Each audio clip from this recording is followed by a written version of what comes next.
Europe 1, le choix de Mola. Direction Bordeaux dans les rayons de la librairie Mola pour un nouveau conseil de lecture pour cet été. Bonjour Stéphane Place. Bonjour à tous. Alors ce matin Stéphane, c'est un récit de guerre dont vous nous conseillez la lecture. Une guerre à 3 heures seulement de vol de Paris, l'invasion de l'Ukraine par les Russes. C'était en février 2022. Clara Marchot vit déjà en Ukraine à cette époque-là et du jour au lendemain, eh bien, le quotidien change brutalement.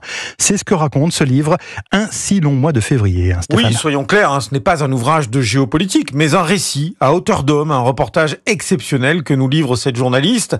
Ses études terminées, Clara Marchot est partie assez vite s'installer en Ukraine, envoyée spéciale dans ce pays dont elle pratique la langue, jusqu'à la veille de l'attaque russe.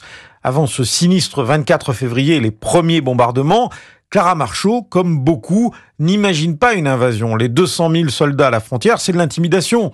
Mais la nuit passée, dès 6 heures du matin, la vie d'avant s'effondre. C'est la panique. Poutine est passé à l'offensive. Le choc, la sidération. Elle décrit la course vers le métro, les caves pour se mettre à l'abri, les urgences et les questions nouvelles, très concrètes. Comment faire ses courses? Comment dormir? Comment faire quand ton quartier se transforme en ligne de front? Pierre Coutel, libraire chez Mola. Comment est-ce qu'on fait pour se nourrir quand on n'a plus accès au magasin?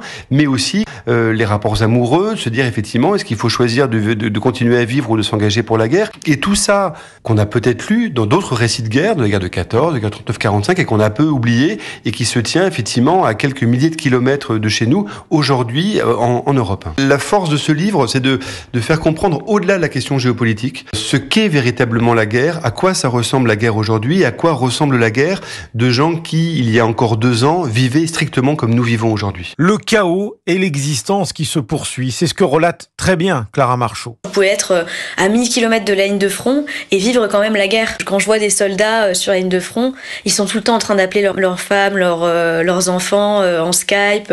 Il y en a un qui me racontait que sa femme, qui est chanteuse, l'appelait quand il est sur les positions dans les tranchées. Et en fait, ils ont du mal à se parler. C'est dur de la communication, c'est épuisant. Elle chante et lui s'endort en l'écoutant chanter dans les tranchées et elle est à l'autre bout du pays. C'est un peu ça en fait que j'ai voulu raconter, c'est ces petites adaptations du quotidien. J'ai vu un père qui lit des histoires à ses enfants pour que ses enfants se rappellent, parce que ça fait 2 ans qu'il est à la guerre et qu'il peut pas les voir. Avec la peur, la culpabilité est peut-être le sentiment le plus partagé par les Ukrainiens, écrit Clara Marchot. Les réfugiés à l'étranger se sentent coupables de ne pas être en Ukraine, les civils en Ukraine de ne pas être au front, les soldats de ne pas être en première ligne, ceux en première ligne d'avoir survécu quand leurs frères d'armes sont morts. Un peu moins de 300 pages, des phrases simples, concises et qui disent l'essentiel. Un si long mois de février de Clara Marchot paru aux éditions Plein Jour. Merci Stéphane Place, le choix de Mola, tous les matins de l'été sur Europe 1.